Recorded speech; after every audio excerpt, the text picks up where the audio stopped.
What's going on, everybody? Let's get this screen off. Get off there. Get off the screen. Get off my screen. All right. Hope everything's going swell. Hope you guys have had a good weekend. It is Monday. Oh, my goodness. We're so close. We're so close to Razorback football. Thursday night, y'all. Post-game show going to be here. You know which it's going to be nuts. Post-game shows are a blast here on Tusk Talk with Ty. A lot of fun. Can't wait to see. I'm sure we're going to see a lot of old faces that we haven't seen in a while in the chat, in Discord. We're going to have the same people freak out and complain the minute Arkansas, maybe goes 3-and-out. God forbid that happens, but it's probably going to happen. It's the first game of the season. Make sure you guys like, share, subscribe. Feel free to ask any questions. If you're on ASN, shout out to ASN, by the way, Arkansas Sports Network on Facebook. It's another place you can find the show. Another place you can have access to Tusk Talk with Ty. Again, if you're over there, make sure too after the show you come on over here and you like, share, and subscribe if you haven't already. It feels good, man. It's in the air. Football's in the air. It's wonderful. It feels like Christmas. Or it's like it's a couple of days before Christmas Eve, and then it's gonna get even crazier. Something that just dawned on me too. We just advanced our EA College Football 2-5 league. Both the Open and the Patreon leagues have advanced.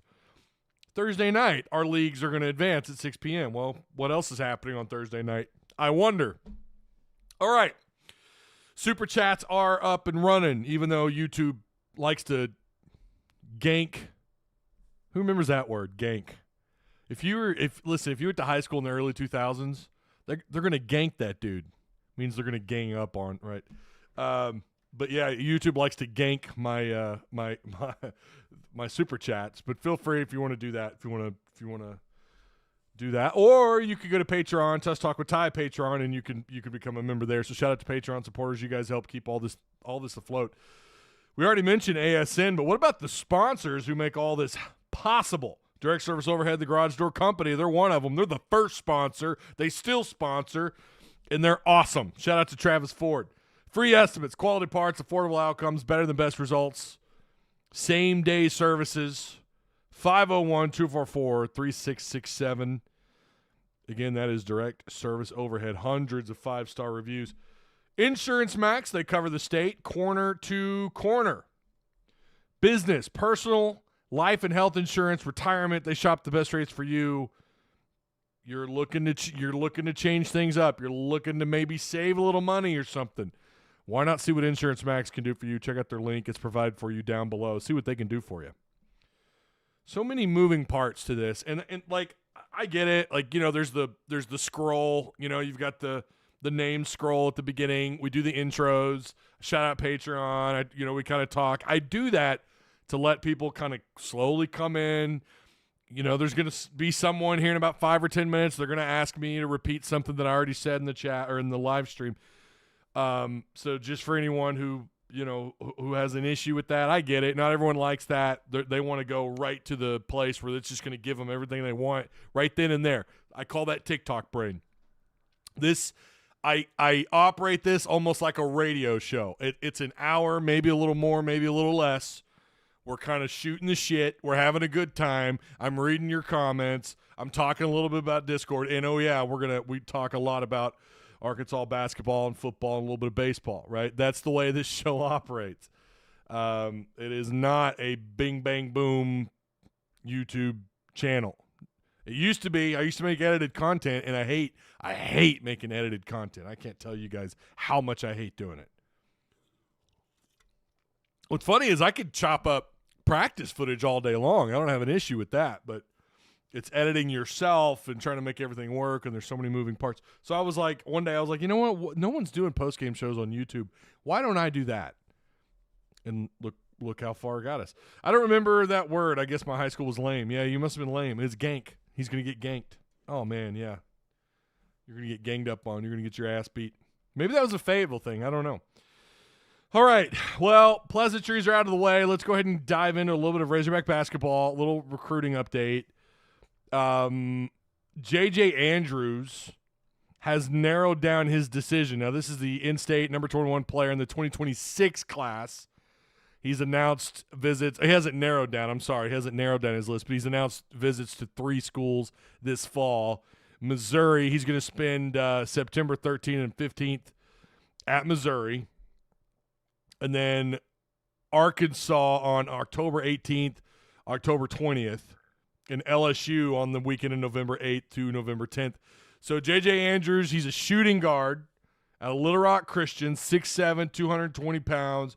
He's blowing up. He's blowing up. This is the number 21 player in the 2026 class. And yeah, he's down in Little Rock. Gank was a thing in Birmingham too. Yeah. You had to be like early. I only remember it in the early 2000s. I don't know that I've ever heard anyone say that unless they're in my age range, like late 30s, mid to late 30s into their 40s. You'll hear them kind of drop. They'll drop that early 2000s lingo. Oh, man. Again, 6'7", 220-pound shooting guard.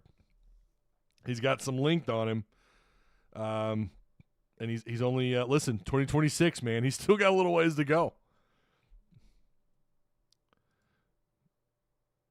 That's the hood school saying gank. We said it in Little Rock.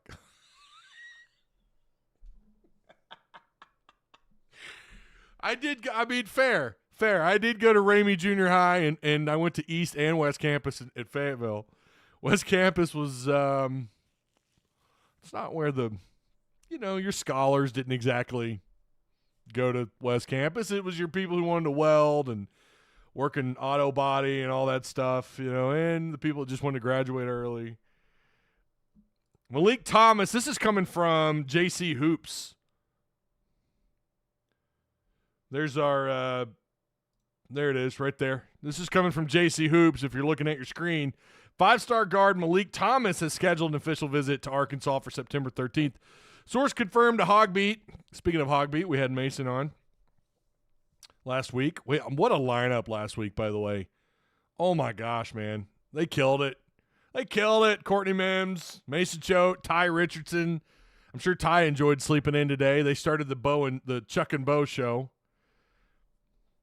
So JC Hoops goes on to say John Calipari and the Razorbacks have been connected with Thomas for quite a while now. He's a 6'4", 171-pound shooting guard. He is a part of the 2025 class. Look at the rank. You can see it on the screen. It's big time out of Atlanta, Georgia. Out of Atlanta, baby. Out of hot Atlanta. So there you go. All right. Don't forget,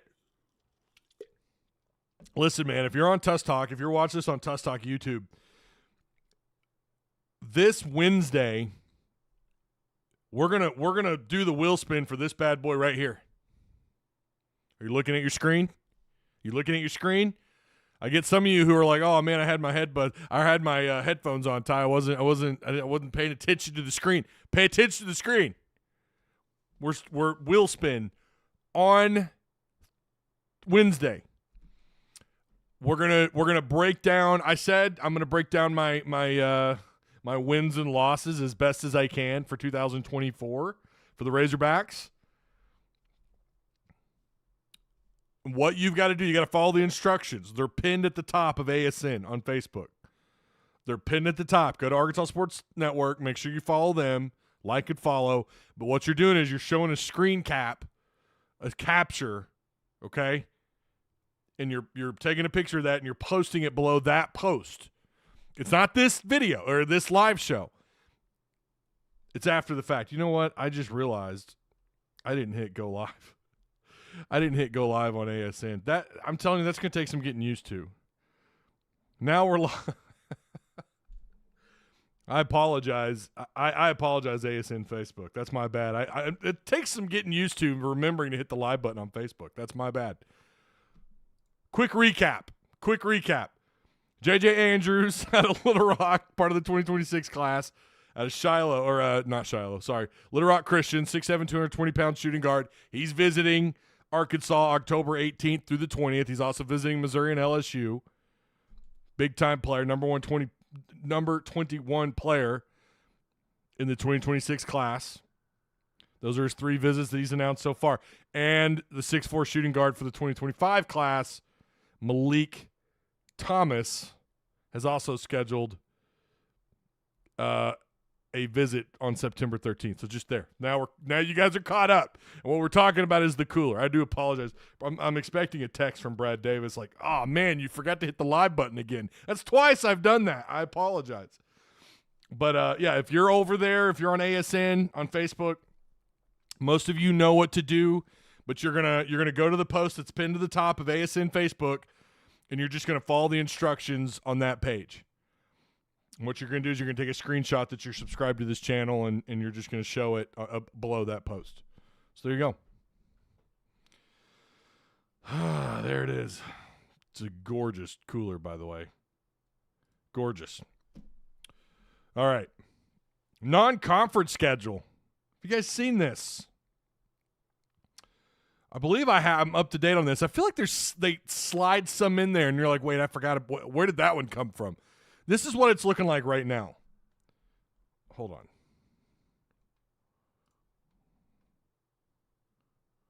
on. Okay, sorry. This is what it's looking like so far. November 13th, Troy. No. Before that, you've got Baylor, which was just announced. They're going to play, I guess, down in Texas, right? Dallas. November 13th, they're going to play Troy.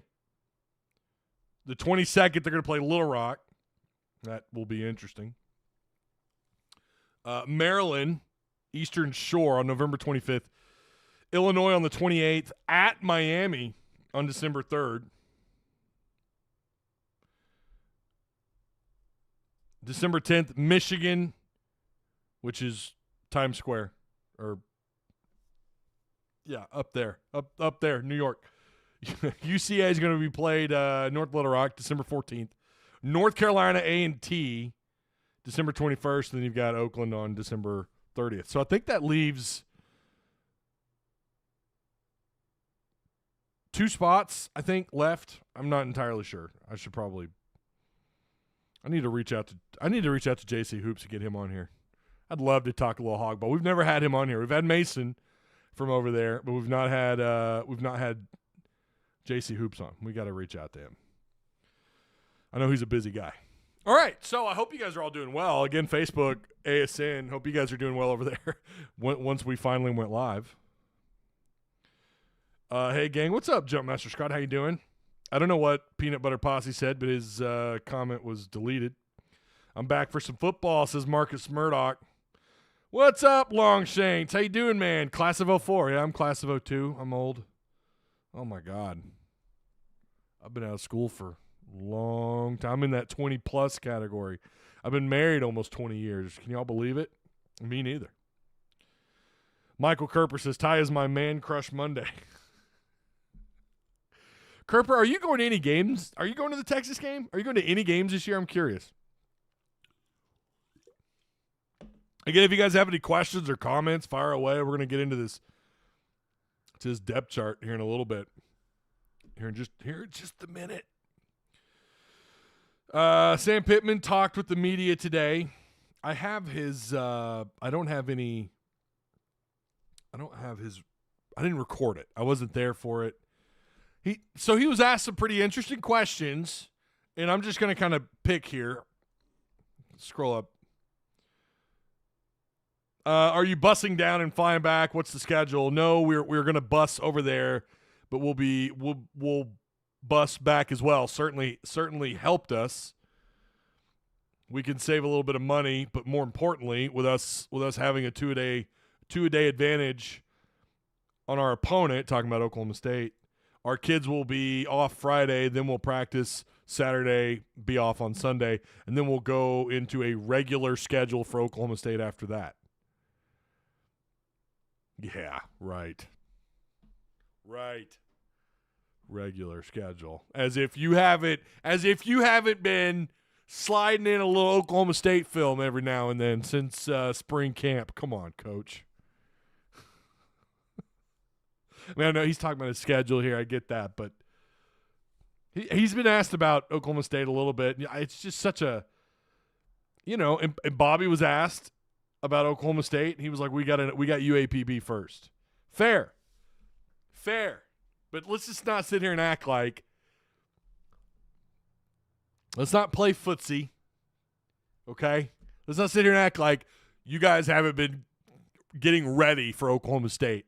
At least watching a little bit of film in fall camp when they have time to do that.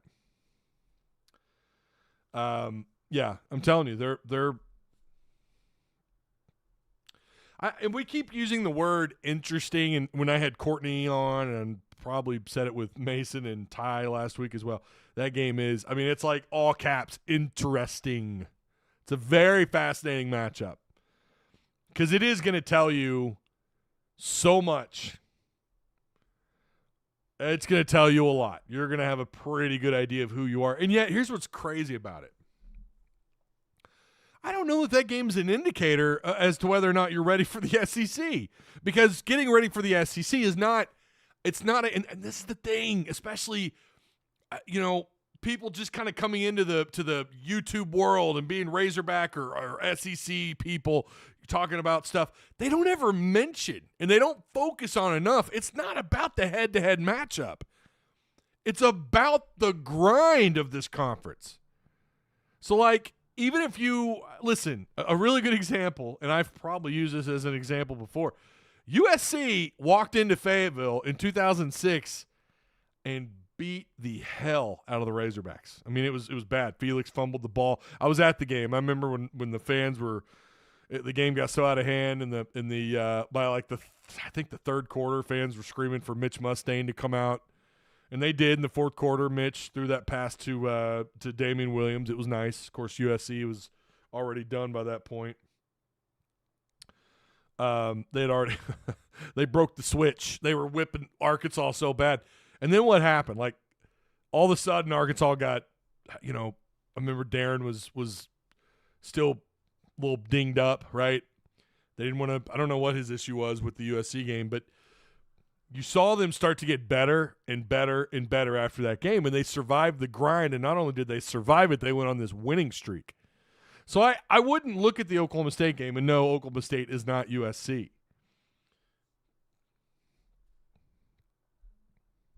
But that game woke them up, didn't it? And the same could be, it could be the reverse. You could maybe find a way to win that game and then struggle in the SEC. So I don't know that this is a game. I guess you could say it's going to prepare you. It's going to give you a little bit of a head start. But a lot of teams play tough opponents. Just ask Florida State. Did you guys watch that? That sweet, sweet XP. I could smell it before kickoff. And I tasted it during the game. I was in Silver Dollar City. I had my phone.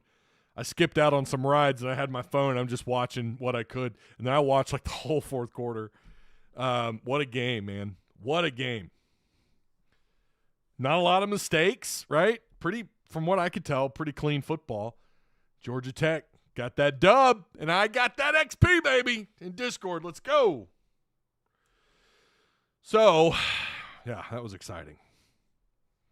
Who knows, man? Who knows what happens? And what's funny is Georgia Tech, it wouldn't shock me at all if those guys barely won 6 more games.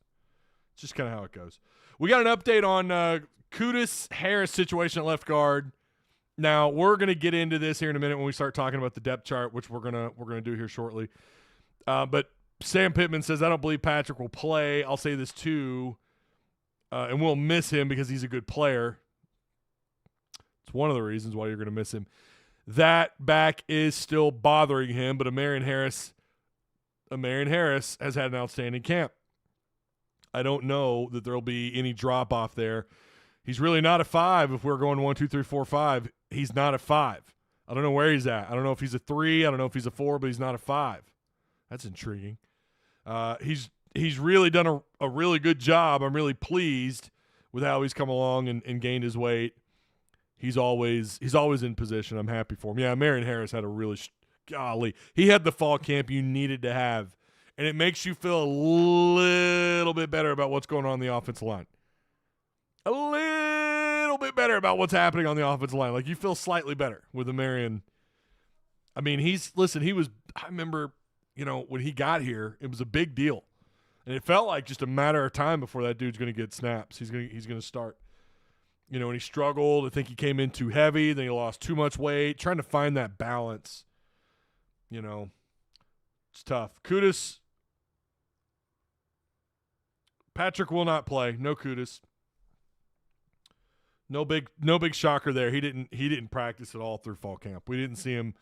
I don't think we saw him once. And then he came back, and then I think they were kind of taking it easy. However, Sam has more or less repeated that they're not worried about him missing this. Like, it's not a season-ending thing. However, I think they're going to give him a scan. They're going to take a look at him, see what's going on there. Andrew Armstrong is not expected to play. I think if Arkansas, I kind of get the vibe that if Arkansas was playing a tougher team, he might be a full goal. But don't risk him. I kind of like that approach. Keep him healthy. It sucks because you kind of want him to get in there, and look, you have to look at it this way. Some younger receivers are going to get an opportunity. We're going to see a couple guys, with all those familiar faces that are back. You're going to see some guys you haven't seen. Let's see. I'm going to pull up.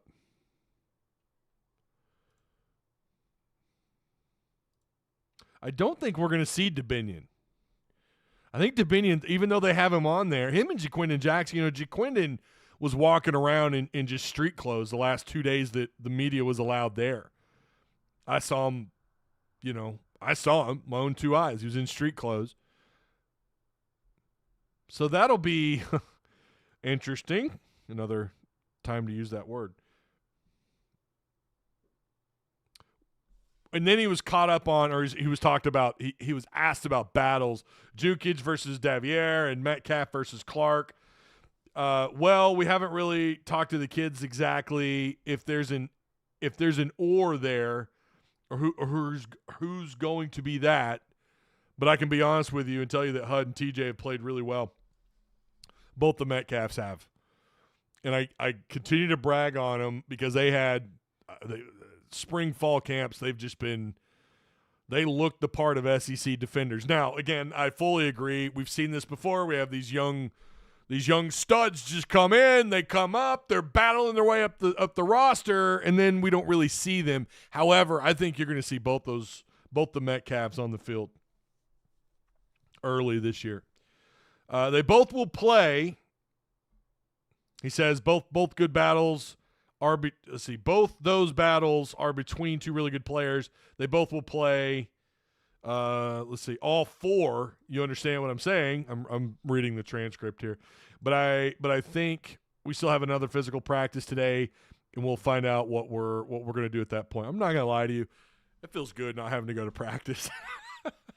I mean, it sucks. I want to be there. Kind of want to see what's going on. I want to see if we get to see anybody that's kind of been in street clothes or not been seen much at all and all that. You want to watch fastball. But it's nice to just, just do your thing, right? Not have to worry about practice. It saves you a little bit of gas money, too. I'm telling you, man, that car of mine drinks the gas. In town, it gets like maybe 18 miles a gallon. It's not doing as well as I thought it would. Let's see. What else we got?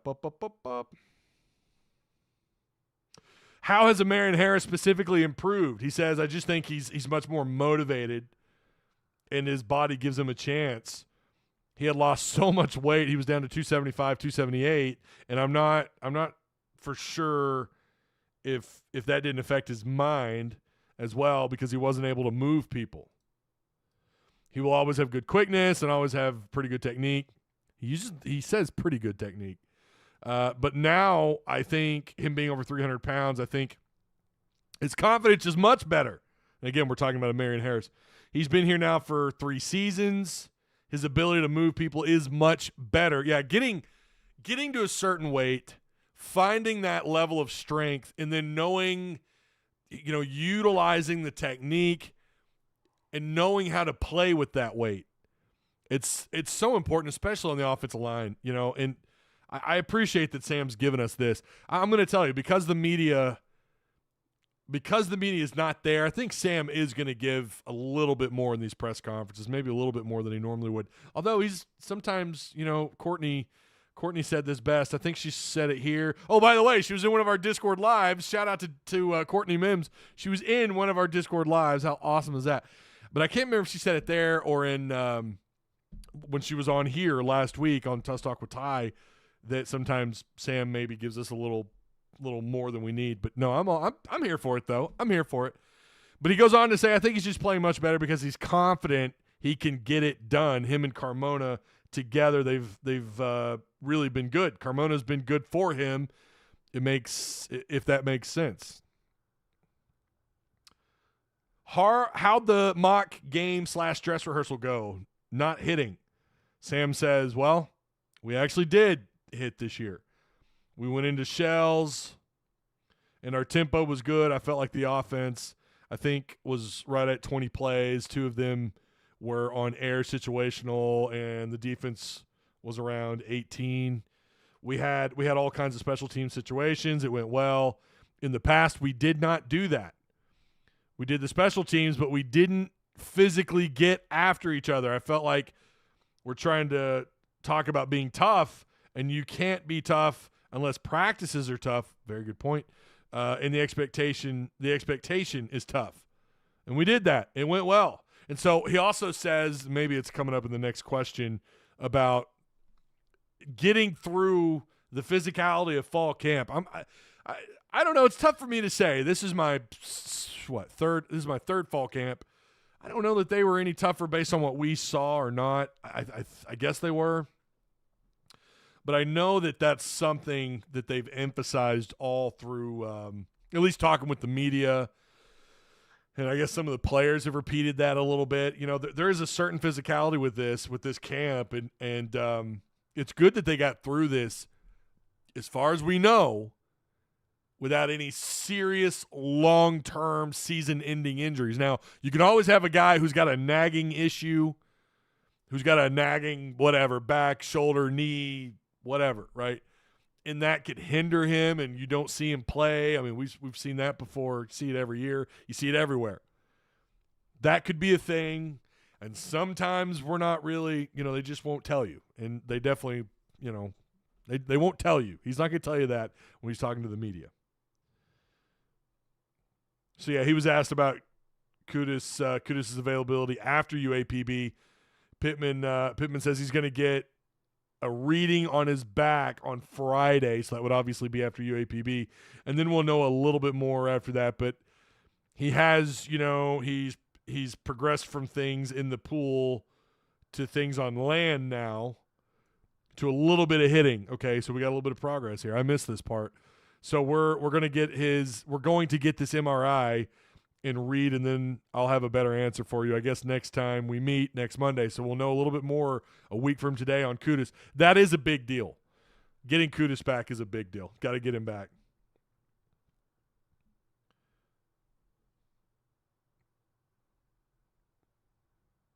Trying to scroll down here a little bit. He does give an update on UAPB, just kind of scouting on them, and I really want to get into that on Wednesday, more of a Arkansas versus UAPB, and then we're going to do some picks. Maybe I might do a collab. We might do a little StreamYard action with another podcast. Bring them on and I don't know. We'll see. We'll get a collab going. Pitman, and this is I'm actually surprised this wasn't asked a little bit sooner. Pitman on restricting media access to in-season practices. Well, guys, Sam says, it's a really critical year for us. I mean, it is. It's a big year for us, and I just wanted to keep as much as we could and everything in-house. I appreciate the likes and retweets, by the way, on Twitter. Wanted to keep everything in-house. A lot of times, in all honesty, a lot of times from our observing practice, there's some information that I don't want out that gets out. It's just a big year. Of course it is, right? It's just a big year, and that's no negative towards anybody. It's just human nature. So let's see. It's not starting today. They moved this guy to this, so he's kind He's talking about just kind of like the day-to-day with the media and the exposure. I'm not saying you can't find that out yourselves because we could call people. It's a big year for us, and we just wanted to keep everything in-house as much as we possibly could. Now, we also understand that you have a job to do in the media as a part of our family. Sometimes we like it, sometimes we don't. That's interesting that he says that. But you are a part of our Hog. You are a part of Hog and a part of our family. We understand that too. We're trying to find as good as togetherness as we possibly can have. To be honest with you, I'd like to see where it goes, and we'll decide in the future. We do not want to shut out. We'll shut you out of what's going on. There were just too many things I felt like going on that people knew about our program that I didn't necessarily want them to. So, yeah, I mean, it's not unheard of. Other schools do this. I'm a little surprised he didn't mention that. I'm a little bit surprised he didn't say, look, we love giving the media and fans more access. However, we're gonna try and take this approach because, you know, he talks about how much he takes from Georgia and Kirby Smart. And you remember how much he bragged on Kirby Smart. They, I believe, have completely closed practices, if I'm not mistaken. So it's not unheard of. But he knows. We all know. We all know what this is. I mean, it's being tactical. It's using your mind here a little bit. Let's play a little 4D chess, all right? We're not playing checkers anymore. We're playing 4D chess. We don't want things to leak out. We don't want you showing footage of our quarterbacks when we're missing a certain quarterback. Whoops. You know, we don't want all this stuff to slip out. You guys got a job to do. We know that, but we have a job to do too. I understand that, but I think there's a reason why 4 years he did it, and now he's not. What's that one thing he's gotten? What's going on? Oh, yeah, that's right. He could be fired. So he wants to use an advantage, every advantage he can, and I don't blame him at all. Thank you, Sam. You are saving me gas money, and it's easier when dropping off and picking up the kids from school and doing the day-to-day stuff. Thank you. Does suck, however, and I've always looked at it like this.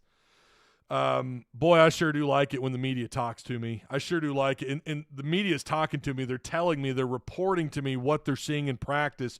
They are an extension. The media is an extension of the fan, right? That's why you guys get upset when the media is not asking these, like, you know, what the hell's going on questions in the post games, right? That's right, because the media is really an extension of you. That's the way I've always seen it. I do think it should be open. I think all schools should be. You know, you've got people that are paying for merchandise tickets. They're flying from around the country, from around the state.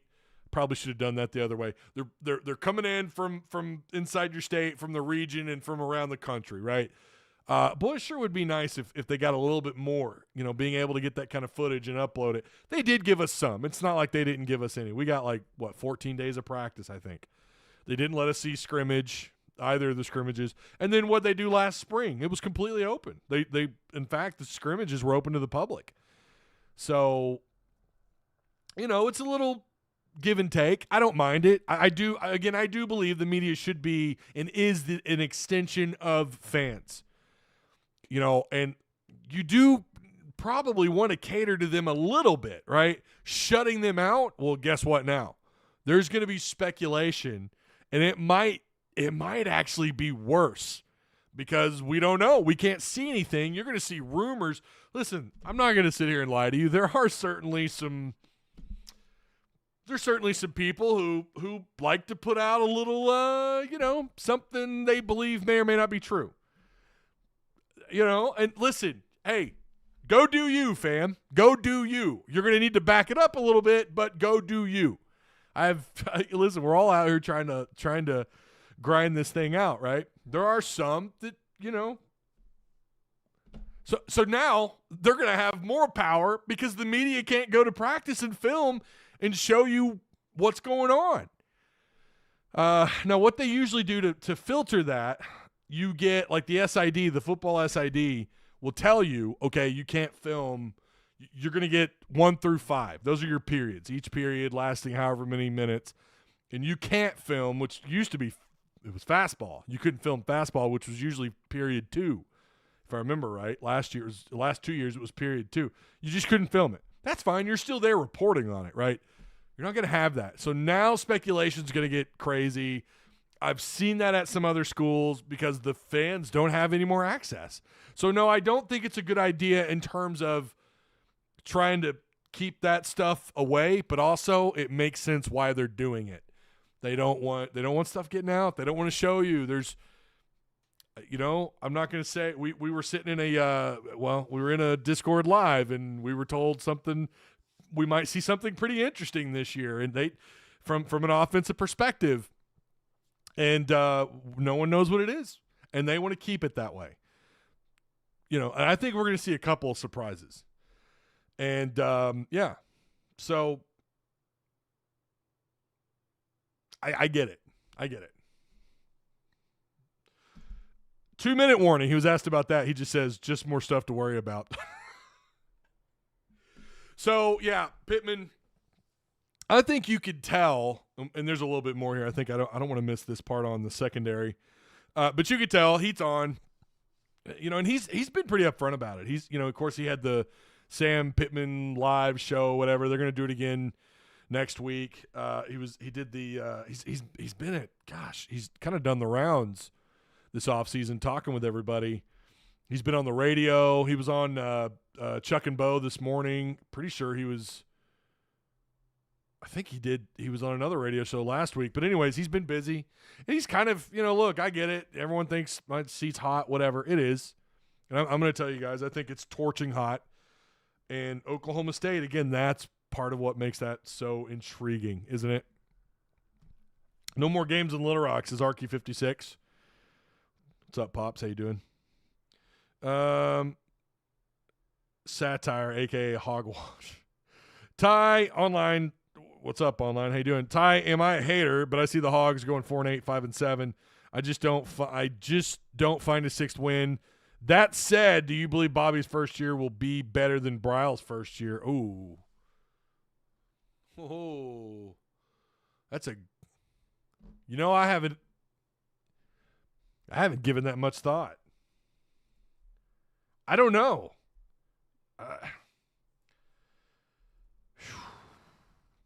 Different situation, similar but yet different, right? You had Felipe Franks at quarterback.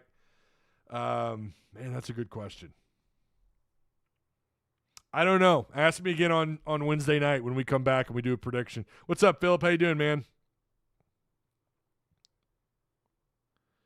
Mike says, yeah, my guess is all the questionable guys are going to say. Yeah, I think that's going to be the case for sure.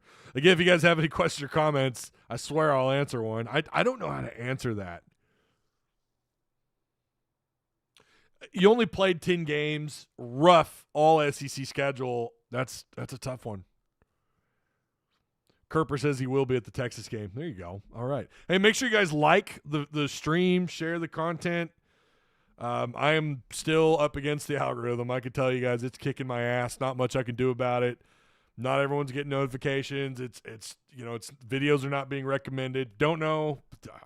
I think it has something to do with the fact that I manually insert ads, and I don't think YouTube likes that. You have the option to just let YouTube do it for you, or you can do it manually, and what I do is to hold the ads back. I don't play them typically until the end. Sometimes I don't play them at all. So, yeah, bye-bye ad revenue, but you know what? I know you guys don't really like ads in the middle of the show. And I think sometimes they do slide some ads in there. All right. Let's get into the depth chart. Let's go. Let's get into the depth chart, baby. Let's pull this up. I don't know if that how clear that is for you guys. I'm going to pull this up on my phone. I don't know if you can. I had trouble sizing these up. This is why I'm doing it on a separate screen, because I wanted to show them both on the screen at the same time. Hang on just a second. I'm going to pull this up on my phone. How bad does this look?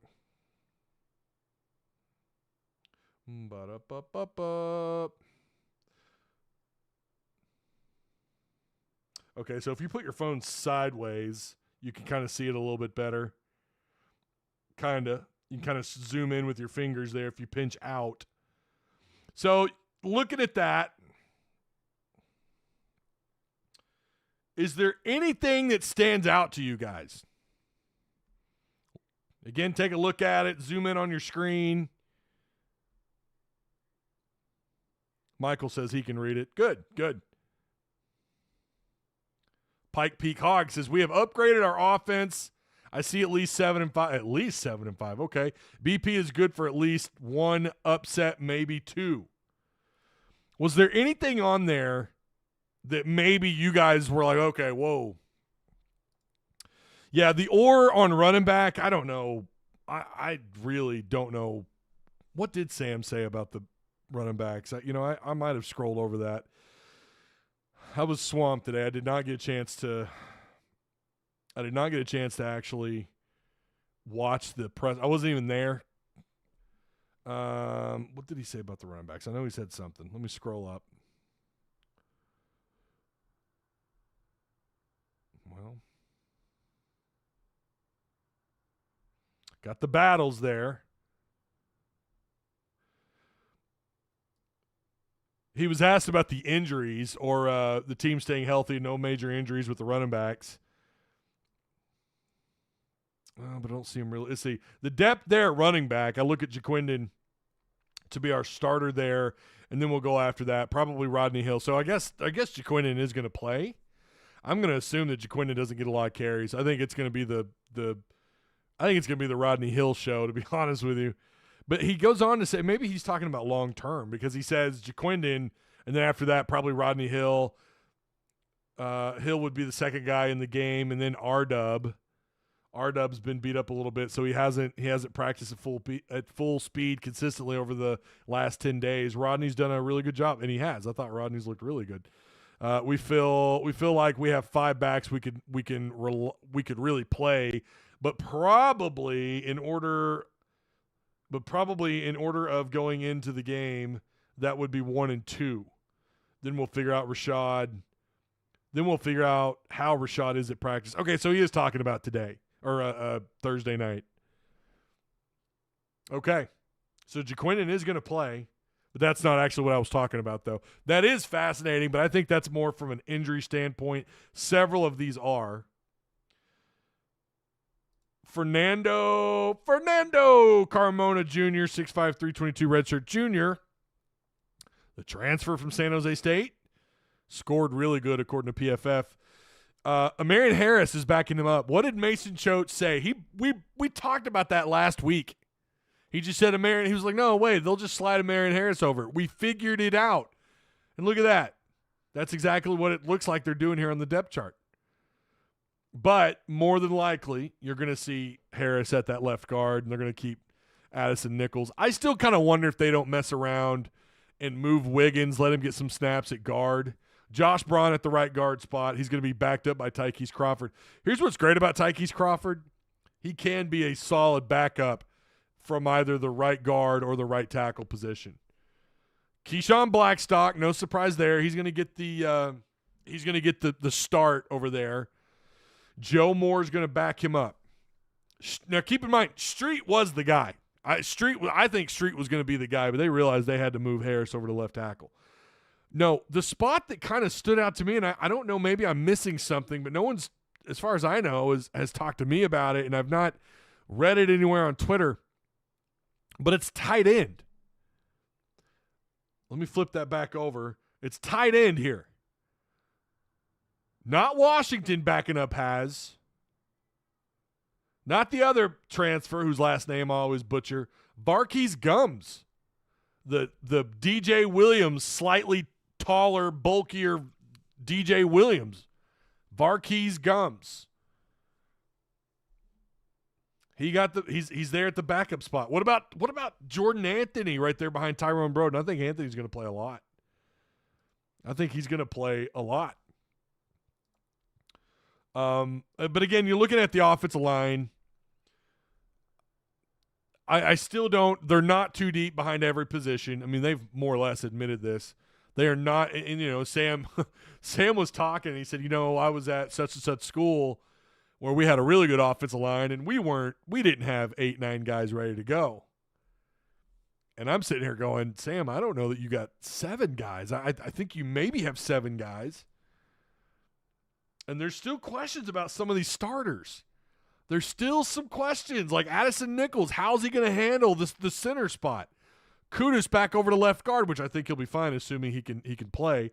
Marion Harris, who has bumped up, who has played better through camp. That's a tall guard, by the way. He's a tall 6'7", 300 pounds. Redshirt sophomore. He's in his third year at Arkansas. Keyshawn Blackstock, I don't know that we got much from him, in terms of something to talk about or something to brag about on the offensive line, and Joe Moore's going to be his backup.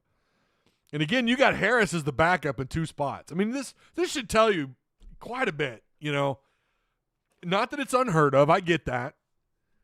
I think they're still unproven. I don't know how many guys. The question is not how many bodies do you have, because everybody's got 10, 12 bodies they could line up. How many SEC quality offensive linemen do you have? I don't really think even they know yet. Now, Sam would have a pretty good idea doing what he did for so long, being an offensive line coach. Wide receivers aren't really surprising. Andrew Armstrong, Centennia, who's going to be backed up by Tisla. Monty Harrison, the 29-year-old, 6'3", 230-pound tight end, should be tight end. God, he'd be explosive if he could block and do what he needs to do there. He'd be such a mismatch. Monty Harrison is going to be the backup behind Andrew Armstrong, which means Monty Harrison is going to get a lot of playing time. I said last week, Mason asked me what I thought would happen this year with him, and I said it wouldn't shock me to see him north of 29, 30 catches. Guys, he's explosive. Now, if he were, I'd feel a lot better about that had he been here during spring camp. Monty Harrison was very explosive, very clean route runner, smooth, pretty good hands. He's kind of the complete package from a coach's standpoint. He's older. You're not talking about an 18, 19-year-old freshman. You're talking about a 29-year-old freshman who played big league ball. I mean, this is, come on. And you're not paying for a scholarship. The MLB is. I mean, come on. What more do you want? I like what's happening at wide receiver. I do, and I think the ceiling is a little bit better than we thought it was coming out of spring camp. Moving over to the defensive side of the ball, yeah, so there's a couple battles here that are actually pretty fascinating. I stand by what I said with the interior defensive line. I don't know that beyond Eric Gregory and Cam Ball, I don't know yet. Jaffrard, we still got a lot of questions. He's a big human being, but that's great. Can you play that way? You're going to be a rotator. You're going to be a guy that's going to come in. They're going to expect a few snaps out of you, maybe consecutively, big guy. Can you do it? Can you be in there? Multiple plays? 6'5", 388-pound redshirt freshman interior defensive tackle. Get out of here. That's a monster. But can he play with it consistently, consecutively? I don't know.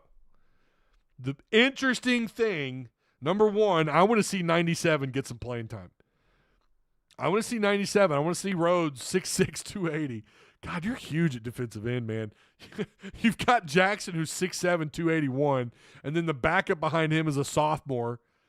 Behind the all-SEC defensive end, you got this 6'6", 280-pound Quincy Rhodes, number 97. I want to see him. I want to see the 2s and the 3s on this defensive line. But the one of the most interesting battles we did not discuss enough about throughout the spring and fall camp. Spring camp, there wasn't much of a battle. I'm going to be real with you. I thought after spring, maybe Anton was going to move down with the 3s. There was nothing really that impressive. And then they had their third scrimmage, and he actually stood out. He made a couple of really good plays back to back. And I think maybe off the momentum that he had towards the end of spring camp, he used that in fall camp and got even better. Now it's like, all right, him and Nico, him and Zero. Look out for Zero and number 4 on that defensive line. Really fascinating battle there. That's one of the best battles on this team, I think. Nico and Anton. And it wouldn't be surprising to see them try to get them on the field at the same time, using some multiple looks up front. They're both pretty big. Nico's 6'4", about 275. They got him listed at 271, but someone swears up and down he's probably closer to 275. But whatever, you're kind of splitting hairs at that point, 4 pounds. And then you got Anton, who's 6'3", 272. You could do a little bit. These guys move really well with this size. Nico is athletic. Junior and a senior right there going at it at that other end spot. Keep an eye on 4 on defense. In the secondary, well, no, let's go to the linebackers first. The one thing that didn't really surprise me, Brad Spence getting the start over a fifth-year senior, Steven Dix. Steven Dix transferred from Marshall, where he played 13 games last season, 67 sacks or tackles. God, could you imagine? 67 tackles. Played 2 seasons at Florida State, earning freshman All-American status in 2020. Missed 2021 with a injury. 4-star prospect out of high school. Steven Dix is a good get. I was over the moon about Steven Dix, and I thought for sure that's going to be a guy that comes in and start. No, it's Brad Spence, the sophomore. He had 1 start last year. Played in 11 games. 3-star prospect out of Houston. Number 22, 6'2", 238. That's a big dude.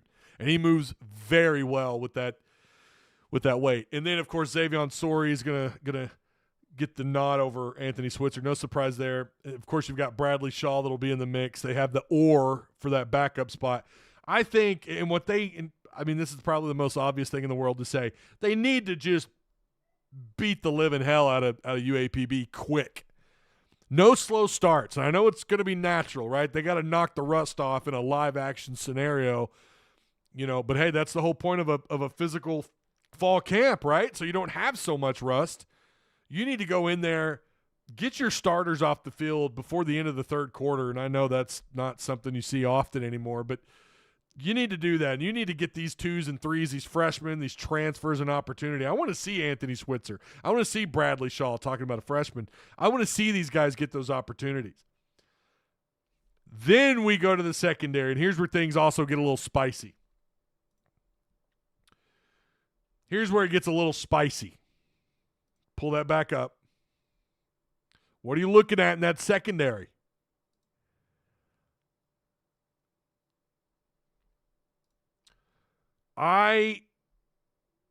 Of course, no surprise there, Jalen Braxton, who I think Braxton's a potential – I think he's a potential All-American. I really do. And you can call me biased. I just think the world of him. I think that dude, he's got next level written all over him. I'm not saying he's going to go out and just be fantastic. I'm not saying that, but there's always the slump right after you have one great year. Marquise Robinson, no surprise there. You've got the or between Jaheim Singletary and Keon Stewart, which again, not really a surprise. I thought Singletary actually had a better spring camp. Where it's fascinating is Hudson Clark or number 18 TJ Metcalf. That's right.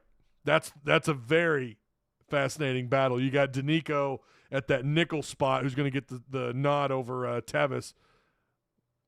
TJ Metcalf. Older brother, defensive back, Tevis Metcalf. Cousin of Seattle Seahawk wide receiver DK Metcalf. 4-star recruit out of Pinson Valley, Alabama. Yeah, TJ Metcalf had a wonderful – I thought he was good through spring and fall camp. That's the battle. Hudson Clark, is he finally going to be dethroned at that safety spot? Larry Worth, I swear they're going to move that dude everywhere. You're going to see Larry Worth, I think, play about 3 positions in the secondary. I wouldn't be shocked to see them move him to linebacker. 6'4", 224, athletic. Selman Bridges, freshman, he's behind Jalen Braxton. I thought he had I get it. He's a freshman. He's, 18, 19 years old. He needs that. Listen, he needs to eat. Eat. Someone feed that kid. Feed him. Put on some weight. I'll show you how to do it. No, you want to put on good weight. Salmon Bridges, I thought, had a pretty good camp. Yeah, there's several moves here that I'm looking at. I'm really interested to see. I'm interested in seeing everyone. Like, there's nobody I'm like, I'm kind of over. Like Hudson Clark, I kind of feel like we know what we're going to get out of him. Marquise Robinson, strong camp. I feel like we know what his ceiling is. Maybe I'm wrong. What about Jaden Johnson, the other safety spot, right? They're going to kind of move those guys around a little bit. Larry Worth, I don't know. Larry Worth's going to end up playing about 4 positions. I swear to God. They're going to line him up at defensive end. Danico Slaughter, that's another guy at that nickel spot, number 3. Keep an eye on him. But Tevis, look at that. Freshman, he's already coined in at the backup spot, the nickel position, which is not an easy spot to play at. Let me read comments here really quick. Yeah, the Or by Huddy. Yep, that's it. I think because Washington missed a lot of spring, might have to take that second spot during the season. He missed like all of spring. He lost that spot. I think Monty is where he's supposed to be. He's gonna bulldog corners. Man, and the crazy thing about him is, appreciate the comment, Lone Sportsman Outfitters. It's good to see you in chat again, my friend. He moves so well with someone play. I mean, maybe that's that MLB training. I don't know. It's going to be the other thing is like watching him. Let's say maybe they call his name over the middle. We know all about BP. We know all about Bobby Petrino and them crossing routes, and he gets hit right from a guy that can match his size at linebacker. Now that's probably not going to happen against UAPB, but once you get into SEC play, you start playing the big boys. How does he play with contact? I get that he's a big dude, but just because you're big doesn't mean you know how to take a hit. Doesn't mean you know how to recover from a hit. I'm curious about that. I mean, again, he's 28 or 29. Hasn't played live ball in quite some time. So, of course, you're a little interested in that, right? What's it been, 10 years since he's played football in a live setting? I mean, so, against someone other than your opponents or against your own teammates, I should say. Yeah. But I like him a lot, too. There's, again, I don't – you're not going to hear me say, oh, he sucks. You're not going to hear me say that. But I will tell you, there are a few guys that made the 2 deep that I'm like, I don't know what they really add. Especially along the offensive line and on the defensive line. Kyvie Rose, I feel like we know his ceiling. He's going to be once Cam's a little gassed, that's all Kyvie Rose. I hope I'm wrong. I just don't know that we expect much out of him. And I'm not saying he sucks. I'm not saying that. I think, he had one game last year where he blew up. I can't remember who that was. He had like 2 or 3 TFLs. I think he had a sack. He just absolutely owned that position that day, and I think everyone is capable of that. I think they've got a roster full of guys that are capable of having a big game. I want to see guys consistently, week in and week out, be playmakers and maybe even add some difference makers. You guys know my tier difference maker is probably a top 3 round draft pick. Drew Sanders. He was a difference maker on defense, no doubt about it. I think Landon could be a difference maker. We saw a little bit of that last year, right? Oh, yeah, bro, I'm here every show supporting. I appreciate you, man. Hey, Ty, I guess it's not crucial, but is it not stupid about the captain thing? Just have the team choose the captains. Yeah, I wish that's what they would do. He did talk about that. It's the only bad thing about the trying to read these. Where on earth is? Oh yeah, who are your captains? Well, I've changed that one too with the portal and all that. I think naming captains this early. When I was at Georgia, they named them after the season, and they just had a rotating. Okay, that's going to be a mistype. I do think what we're going to do is we're going to name 4 game day captains for a while, and I don't know how long that's going to be. I don't know if that's going to be till game 10. Yeah, I don't know. Let the players name the captains. I've always kind of been a fan of that. No one knows their team better than the teammates, right? I don't know why you just wouldn't let the I don't know. Maybe I haven't given that enough thought, but I feel like just let the players choose. So, yeah, I agree.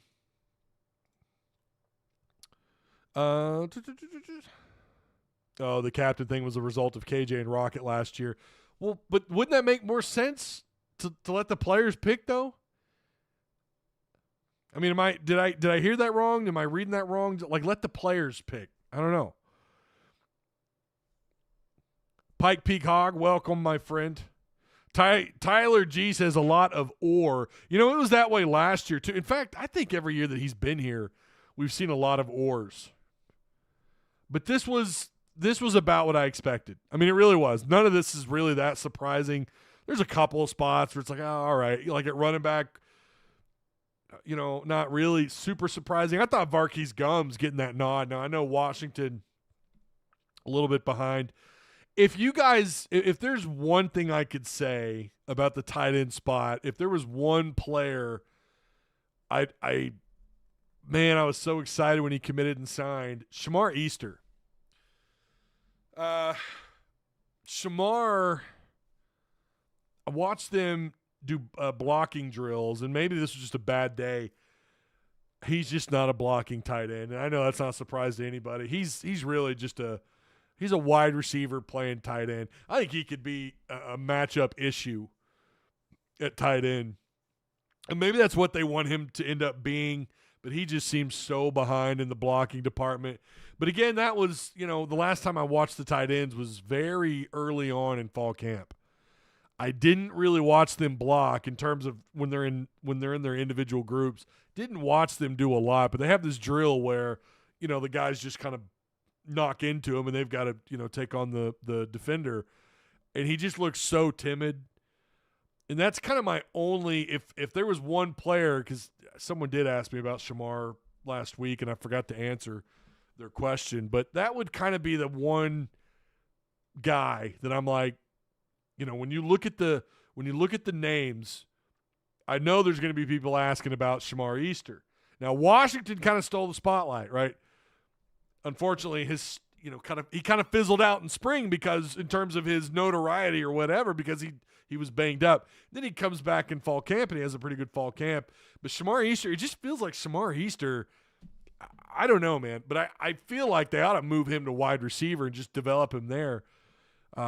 But yeah, the tight end room is so stacked, and it's like Luke has. If something happens to Luke, God forbid, knock on wood, you feel pretty good about a guy like Varkey's Gums. I mean, I swear to God, he was targeted probably 100 times in when they would do one-on-one drills, or I'm sorry, when they would do fastball or whatever. If they were doing just these little quick setup throws, he was just always open, always there, over the middle. And I feel like Varkey's, maybe that's why he's there. Maybe it's not just because, you know, Washington had or didn't have quite the fall camp that they wanted, or because he missed spring camp and he's a little bit behind. I'm sure that's a part of it. But I think, too, Varkey's Gums earned that backup spot behind Luke has.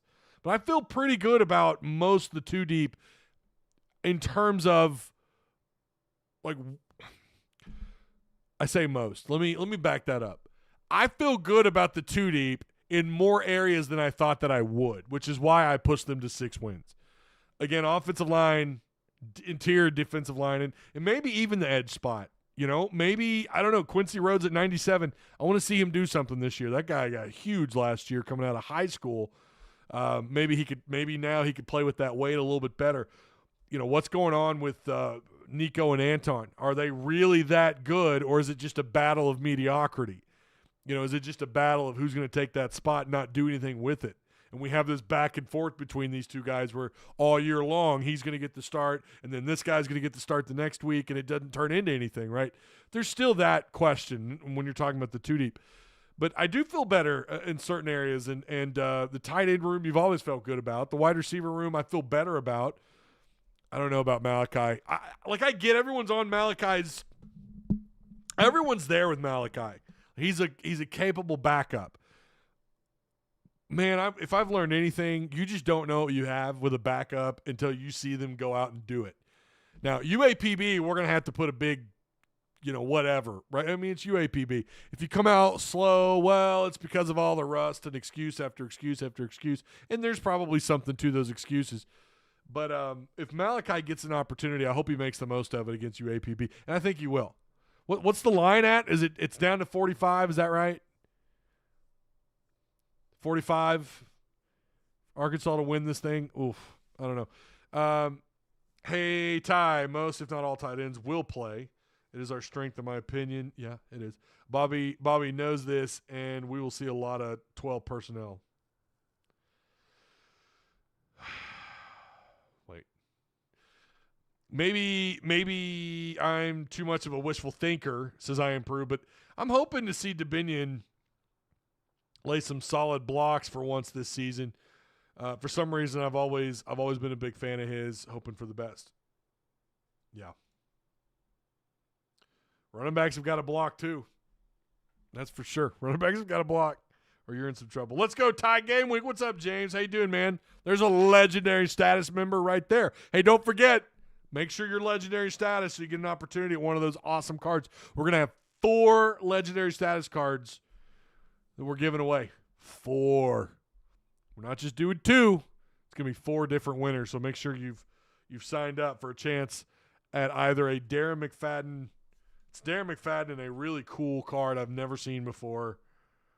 It's got game-worn fabric in there from when he was with Oakland. I thought that was cool. And then you got the Tyler Wilson. I mean, you've seen him. You got a shot. Oh, no, that's too many. Right there. There's the other 3. All autographed. Jamal Anderson, Matt Jones, Tyler Wilson. Check out the bling. It's awesome. So 4 different legendary status members are going to have a shot at winning one of those cards here really soon. All right, that's it. We'll be back on. Did we cover everything? I feel like we're missing something. I feel like we went over something without mentioning it. Maybe if I did, we'll talk about it if I can remember. We'll talk about it on Wednesday if I missed anything. Oh, I did miss something. Danny West. Yeah. Danny West. I forgot about this. Here it is. Let me pop it up there on the screen. Danny West. And good Lord. I need glasses right here. Arkansas will be allowed to give tickets to recruits for Thursday night's game at War Memorial Stadium in Little Rock. Since the game is being played in August, dead period, the U of A submitted a waiver and was granted permission by the SEC. Staff can't talk to recruits who attend, but can provide tickets. Good move by the staff. Good move. Good find by Danny West. You guys make sure you go follow him on Twitter. That's another guy I need to bring on here. All right. I think that's it. I do appreciate you guys. Ty, I have a collection of McFaddens. I want you to give one away on your show. Yeah, man. Absolutely. Hell yeah. Steven says, how much do we have to win by to impress you? Or is this a game they can't impress even winning by? Yeah. I mean, it's UAPB, man. I mean, you're expected to win huge, right? And if they don't, people are going to rage. I think you got to look at it as unbiased as you can, and whatever happens, right? We'll digest it together on the postgame show right here. If you're watching on Facebook, we'll be on Arkansas Sports Network Live. We'll be here on Tusk Talk with Ty on YouTube Live, right? Post-game shows are lit, man. We're going to have a lot of fun. All right, that is going to do it. I will be back again Wednesday night, and then we'll be back again for the post-game show Thursday night. We're working overtime. I will see you guys on the next one. It's game week, baby. Get pumped. Let's go.